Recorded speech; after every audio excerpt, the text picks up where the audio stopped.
अस्सलामुअलैकुम जी, मैं YouTube family. उम्मीद है कि आप सब ठीक ठाक होंगे और मज़े में होंगे जी। आज मैं आपको ज़रा हट के रूटीन दिखाने आई हूँ और हट के रेसिपी शेयर करने आई हूँ आपके साथ।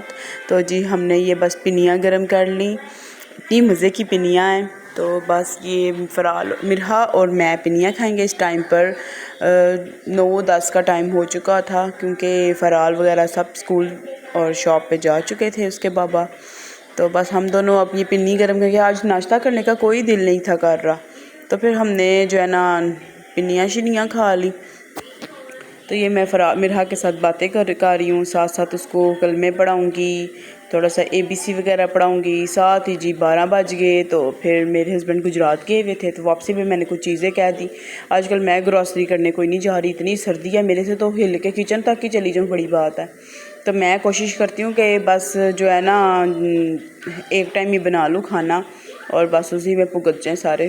तो बस वापसी पे ये डोनट ले आए थे फ़राल लोगों के लिए उसके बाबा। तो थोड़ी बहुत चीज़ें मैंने मंगवाई थी, किचन क्लीनर मंगवाया था, हार्पिक मंगाया था। ये मैं देख रही थी यंग्स वालों की ना जो मायोनीज़ है उसके साथ बॉल्स मिल रहे थे। तब फिर उसके बाबा ना 2 ले आए कि भाई लड़ाई ना हो, कि फ़राल बोले मेरा बॉल है, वो बोले मेरा बॉल है मेरा। तो फिर इन दोनों के ना दोनों बॉल आ गए थे। साथ मैंने ना ये क्रीम मंगवाई थी, मैंने मंगवाया था नूरपुर दूध, तो आ गई क्रीम। फिर मैंने इसके बाबा को बोला कि आप सामने से ना नाश्ता पकड़ लाएं। मैं तो आज कोई नहीं पका रही, इतनी सर्दी, इतनी धुंध थी। फिर जी नाश्ता करने के बाद नमाज पढ़ने के बाद मैंने अपने आप को कर लिया पैक अच्छी तरह से। तो फिर जी आके सख्ती फ़राल की, उसे पढ़ाने छड़ाने लग पड़ी। फिर रात की जब मैंने सोचा कि आज रात को क्या बनाया जाए, फिर मेरे हस्बैंड ने कहा वाइट कढ़ाई बना लो। एक दफ़ा हमने रेस्टोरेंट में खाई थी, वो बहुत मज़े की थी। तो मेरे हस्बैंड कहते हैं जी आज आप वाइट कढ़ाई बना लें।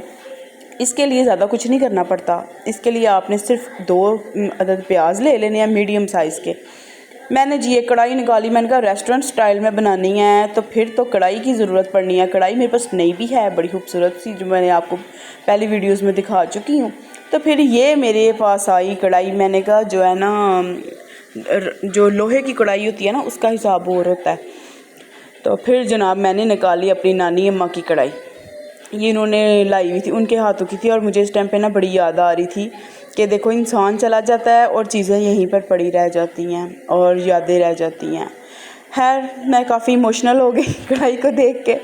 तो फिर मैंने जी कढ़ाई की तरफ, ये रेसिपी की तरफ ध्यान दिया। तो जनाब 2 मीडियम साइज़ के आपने प्याज ले लेने हैं, इसमें कोई टमाटर नहीं डलना और प्याज़ों को ज़्यादा आपने लाल नहीं करना, थोड़ा चीटा चीटा रखना है आपने इनको। और जी इसके बाद आपने इसके अंदर जो है ना मुर्गी को तड़फाने के लिए फेंक देना है। तो अल्लाह माफ़ करे मुर्गी को ना फ्राई होने के लिए रख देना है। और फिर इसके ऊपर हरी मिर्चें आपने रख देनी है। हरी मिर्चें मैं फ्रीज़ कर लेती हूँ, एक साथ ही ज़्यादा सारी मंगवा के चॉप कर लेती हूँ, फिर उनको फ्रीज़ कर लेती हूँ। तो जनाब वो ज़्यादा जल्दी गल जाती हैं। तो फिर मैं स्पाइसेस ऐड कर दिए थे। स्पाइसेस में मैंने नमक, काली मिर्च, सफ़ेद मिर्च और उसके बाद सफ़ेद मिर्च ना मैं एंड पे ऐड करूँगी, वो भी आपको मैं दिखाती हूँ। फिर जी आधा पाव जो कर लेना दही है, पाव से भी कम जो होता है, आधा पाव जिसे कहते हैं, वो दही है। 4 से 5 चम्मच मैंने बस दही के डाले थे। और थोड़ी देर बाद ना दही पानी छोड़ देगा, ये मुर्गी उसी में पक जाएगी। मैंने कभी मुर्गे को प्रेशर कुकर में नहीं डाला है, मैं सिर्फ शामी के लिए डालती हूँ। और यहाँ पे जी फ़राल मैडम आ गई कि मैंने तो ना रशियन सैलड खाती हूँ मैं, और ना ही मैं वाइट कढ़ाई खाती हूँ, तो मुझे पास्ता बना के दो। मुझे इतना गुस्सा आया, मैं चुप की चुप। मैंने अपनी औलाद का पता होता है। तो मैंने जनाब इन्हीं हालतों की वजह से ना मैंने ना आधा पैकेट ना मकरोनी बॉयल करके ना फ्रीज़ कर देती हूँ। फिर जनाब उसने मुझे कहा मैंने मैक्रोनी खानी है, पास्ता खाना है। मैंने फिर जल्दी से नमक मिर्च प्याज जो समझ आई बस मैंने अपनी स्पीडें चेक की, क्योंकि आजकल 9 बजे गैस चली जाती है और 8 साढ़े 8 का टाइम तो ये हो चुका था। फिर जनाब इतने में हमारा चिकन गल गया था। वैसे तो ये बोनलेस हांडी की बनती है, लेकिन जो है ना मैंने बोनलेस जो था ना वो आजकल कबाब शबाब में डाल लिया हुआ था, और फिर पिज़्ज़े में ब्रेड श्रेड बनाई, उसमें इन चीज़ों में बेकिंग में यूज़ होता रहा है। तो फिर जो बाकी हिस्से बच गए थे वो उनकी फिर मैंने कढ़ाई बना दी, इसमें थोड़ा सा बोनलेस भी था। तो जनाब बस ये कढ़ाई इतनी मज़े की बनी, इतनी मज़े की जिसका कोई हिसाब नहीं। और ये मैं आपको दिखाने लगी, मैंने कहा छोटा सा क्लिप बना ही लेती हूँ। और देखें एक पूरा पैकेट भी क्रीम का नहीं डलना है कढ़ाई के अंदर, और बाकी जो क्रीम का पैकेट बचा मैंने कहा क्या इसको फ्रीज़ करना है, ये इसको मैं मैक्रोनी में ऐड कर देती हूँ। तो फिर मैंने इसको मैक्रोनी में ऐड कर दिया। तो जी बस उसको ये जो है साथ ही मैंने जो कल के चावल बचे हुए थे वो गर्म किए, उसके ऊपर जो सुबह का नाश्ते या नान चने आए हुए थे, नान बच गए हुए थे 2, वो गर्म किए ऑयल लगा के।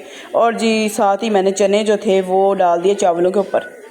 बस जो समझ आया उस टाइम पे मैंने बस फटाफट हाथ पाँव चलाए और जी टेबल सजा दी इनकी। फिर जी जनाब बाकी जो चीज़ें बची मैंने कहा फटाफट इनको ना डब्बू में डाल दूँ। बस फिर ये जो गुलाब जामुन खा लिए गए, मिठाई आई थी हमारे घर, तो जो रसगुल्ले बचे वो ये अभी तक बेचारे जलील ही हो रहे हैं। और ये मकरोनी जो बच गई वो ये अब सुबह इसको लंच में डाल के फ़राल को ना स्कूल में दे दूँगी लंच बॉक्स के लिए। तो जनाब फिर उसके बाद ये आ गए हमारे चावल जो वो फिर बच गए थे। अब फिर ये सुबह फिर इनको यही खिलाऊंगी जब तक चीज़ ना ख़त्म हो, मैं तो नहीं जान छोड़ती उसकी। तो फिर जी ये वाइट कढ़ाई हमारी बच गई, ये अगले दिन इसके बाबा खा लेंगे रोटी के साथ। वो कहते थे बहुत मज़े की बनी है, रेस्टोरेंट स्टाइल से भी ज़्यादा मज़े की बनी है, जो रेस्टोरेंट में हम खाते हैं ना ये उससे भी ज़्यादा मज़े की बनी है। तो बस जी अब ये चीज़ें मैं सजा लूँगी और अपना किचन साफ़ कर लूँगी जो आज मैंने नया मंगवाया है। और बस थोड़ी बहुत चीज़ें मंगवाई थी तो बस उन सबको समेटूँगी। फिर जी मैं किचन साफ़ करने के बाद मैं आ गई थी अपनी चाय बनाने के लिए, क्योंकि सुबह की मुझे ना 1000 mg नहीं थी मिली हुई। मैं चाय को 1000 mg कहती हूँ, समझ रही ये पैनाडोल का काम करती है मेरे लिए। तो फिर जनाब मैं पीती हूँ मिल्क पैक की चाय, खुले दूध की मुझसे चाय पी नहीं जाती। तो मैंने चाय बनाने के बाद जी फिशल की बारी आ जाएगी चूल्हे का मैंने आज करना है अच्छे वाला फिशल, तगड़े वाला, क्योंकि ये चूल्हा बड़ा गंदा हुआ हुआ है और मुझे इसने बड़ा तंग किया हुआ है। तो इसका भी मैंने एक जुगाड़ लगाया है, वो भी आपके साथ शेयर करूँगी। साथ ही बच्चों के फीडर शीडर डाल लूँगी, इनको सिलाऊँगी और आके फिर चूल्हे की सख्ती आ जाएगी।